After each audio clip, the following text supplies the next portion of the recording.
Y ya lo estamos saludando porque lo tenemos en línea con el programa. Daniel, ¿cómo estás? Buen día. Buen día, ¿qué tal? ¿Cómo están? Bien, muchas gracias por atendernos. Bueno, ¿cómo estás viendo el mundo laboral esta semana en la que, bueno, volvió al centro de la escena con este paro importante que ha realizado la CGT, ¿no? Te pregunto en términos de pérdidas de empleo, pero también en pérdida de calidad del mercado laboral.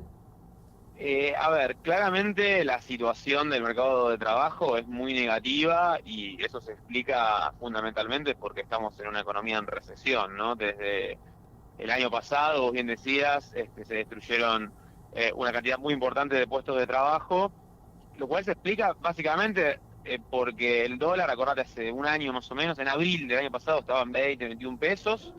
Y el dólar empezó a subir, el Banco Central nunca lo pudo controlar y ahora estamos con el dólar en 46. O sea, subió más del 100% el precio del dólar. Claro. Cuando tenés eso, lo que ocurre es que rápidamente la inflación se acelera porque hay un montón de los precios de Argentina que están fijados al dólar y los salarios corren por detrás, Ujú. ¿no? Entonces, lo que ocurrió fue efectivamente que, primero que el poder adquisitivo se desplomó por completo. Hoy el poder adquisitivo es 15% más bajo que cuando asumió Macri, ¿sí? Ajá. Y casi todos esos 15 puntos de pérdida se explica por lo que ocurrió en el último año, ¿no?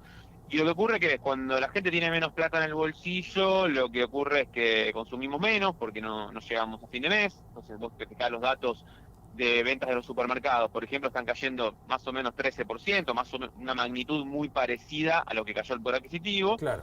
Y y bueno, cuando las empresas no venden, los supermercados no venden, los comercios no venden, obviamente las empresas despiden personal porque no tienen suficiente actividad. Ujú. Entonces también tenés destrucción de empleo. Claro. Entonces lo que estás teniendo, todo esto se origina mayormente en la enorme devaluación que tuvo la economía argentina en el último año, digamos. Ujú. Entonces, tanto el poder adquisitivo como el empleo están muy para atrás. Particularmente, digamos, lo que más se contrajo en la era Macri es el poder adquisitivo. Insisto, 15% menos alcanza el salario, la jubilación respecto a fines de 2015. ¿Qué significa 15% menos? Que si vos tu salario te alcanzaba para comprar, no sé, 100 kilos de pan o 100 kilos de asado, ¿sí? Hace 4 años, hoy te alcanza para 85. Eso Claro. significa que es 15%. El empleo es verdad que se contrajo, además tendió a precarizarse. ¿Qué significa esto? Que lo que más se destruyó fue el empleo de calidad, el empleo en blanco en las empresas, ¿viste? Que es el que todo el mundo quiere fomentar, porque es el empleo con vacaciones pagas, con obra social, Claro. con aguinaldo, Ujú. con aporte jubilatorio, y el empleo que quizás un poco más aguantó y que en estos años es el empleo o cuenta propista o el empleo informal, digamos, que eso, digamos, tendió más o menos a mantenerse, incluso si bien el último año le ha ido mal, si uno mira desde 2015 para acá, el empleo cuenta propista, hoy hay más empleo cuenta propista que hace 4 años. Lo que hay menos es empleo en blanco Claro. en las empresas, ¿no? Ujú. Entonces, vos tenés, en resumen, si mirás el mercado laboral, está completamente en rojo. Está en rojo porque el poder adquisitivo está 15% más abajo que cuando asumió Macri. Tenés menos empleo de calidad en las empresas y el mercado laboral ha tendido a precarizarse. El desempleo ha subido, no ha subido tanto como en otras crisis de Argentina. Ahora pronto vamos a conocer indicadores del INDEC del primer trimestre del 2019. Sí. Probablemente el desempleo hoy esté rondando los 2 dígitos, va a estar cerquita del 10%, Después de mucho es la tiempo, cifra ¿no? más alta en una década. Claro. Pero tampoco es un desempleo como el del 2002, ¿no? El 2002 Ujú. era arriba del 20%. Ujú. Pero insisto, lo que más se deterioró, si bien el empleo tendió a deteriorarse, lo que más se deterioró es el poder adquisitivo, magnitudes, ¿no? 15%. Claro, o sea, vos al ajuste lo concentrás más en el poder de compra que en los puestos laborales, que si bien se perdieron y muchos, como repasábamos recién, no es tan importante como la pérdida del poder adquisitivo. Claro, te pongo un ejemplo. O sea, la cantidad de puestos de trabajo que se destruyeron en las empresas el año pasado fue 2,5%. ¿Sí? Es una magnitud muy importante, Sí, ¿sí? Pero sí, ahora el claro. poder adquisitivo, insisto, es una caída de 2 dígitos, ¿no? O Claro, sea, la claro. magnitud es bastante más potente. Te pongo un ejemplo para comparar la diferencia. A fines de los 90, en la crisis que va del 98 al 2001, ¿no? Al finales Ujú. de la convertibilidad del 1 a 1, vos lo que tenías era que el poder adquisitivo no era que se retraía, pero que sí se retraía era el empleo. Es decir, aquellos trabajadores que lograban conservar el empleo, sí, porque hay muchos que lo perdían, mantenían su poder de compra. En ese momento la inflación era cero y los salarios subían cero. Pero la variable de ajuste claramente era el empleo. Ahora, el grueso del ajuste no se está dando tanto por el empleo. Insisto, ha caído, sí, pero el grueso del ajuste se dio por el poder adquisitivo, que cayó, ya te digo, 15% en estos 3 años y pico de gobierno. Daniel, buen día. Javier te saluda. Me voy de las fronteras argentinas porque sé que tenés mucho mundo encima y aparte tus estudios, tus publicaciones. Son 30 años de la caída del muro de Berlín, esto siempre lo pregunto. ¿Cómo está el mundo hoy, esta cuestión del Brexit y la dimisión de Theresa May hace una semana exactamente, los proteccionismos? ¿Cómo es un poco la cuestión global del mundo hoy?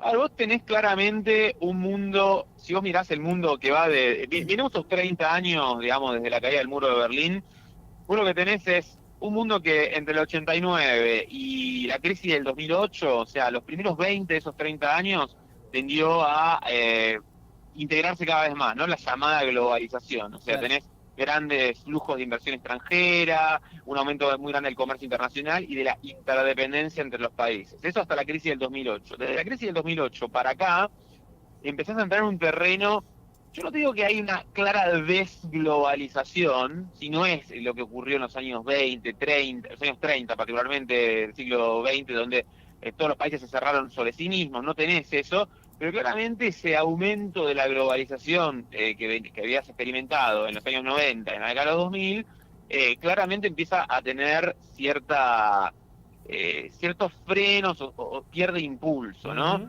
Entonces, una de las cuestiones es que las economías avanzadas, tuvieron la crisis en el año 2008-2009, de la cual, ya se han recuperado, pero esa recuperación tardó bastante tiempo en darse y fue bastante lenta, ¿sí? Cada vez más China es un jugador global quien está sacando provecho de la globalización. La economía china sigue creciendo a tasas muy superiores a la de Estados Unidos o a la de Europa. Eso hace que la economía china esté ganando cada vez más peso en la economía mundial, y a China le conviene de alguna manera la globalización. Lo que pasa es que en Estados Unidos, sí, por ejemplo, hay muchos sectores que han perdido con la globalización. ¿Sí? Hay muchos trabajadores industriales, ¿sí?, de Estados Unidos que, producto justamente de esta globalización, perdieron el empleo a manos de que las fábricas se relocalizaron, por ejemplo, en China o en México, sobre todo en China.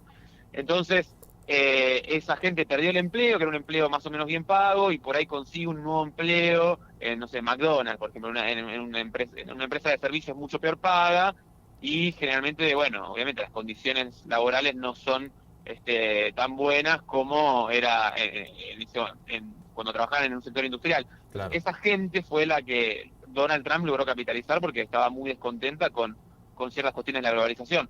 Hoy fíjate que, si lees los diarios, Donald Trump está iniciando o amenazando con una especie de guerra comercial, ahora con su vecino, con México. Sí. Con China ya viene estando una guerra comercial muy fuerte, sí, pero ahora con México, producto de, dice, como México no está controlando bien su emigración a Estados Unidos, a Estados Unidos, lo vamos a sancionar a México, le vamos a subir los aranceles en un 5% a todas las importaciones de México, y si no lo resuelven antes del 1 de julio, lo subimos al 10%, y si no lo resuelven a principios de octubre, el 20%. Entonces, claramente Trump ha tendido a usar fuertemente el proteccionismo en parte como era un poco su mensaje de campaña para recuperar ciertos empleos en sectores donde habían sido destruidos producto de la globalización.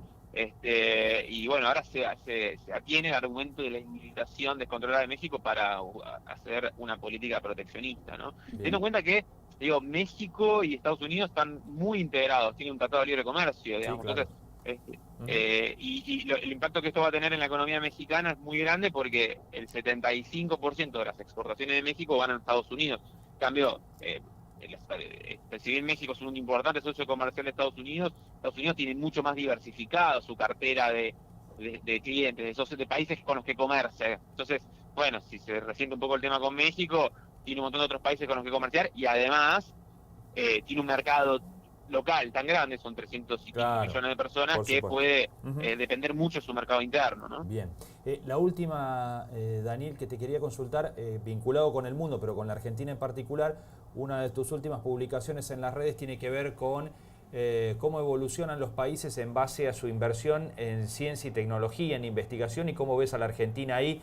Sé que sos un observador crítico de lo que está pasando en la Argentina con eso, ¿no?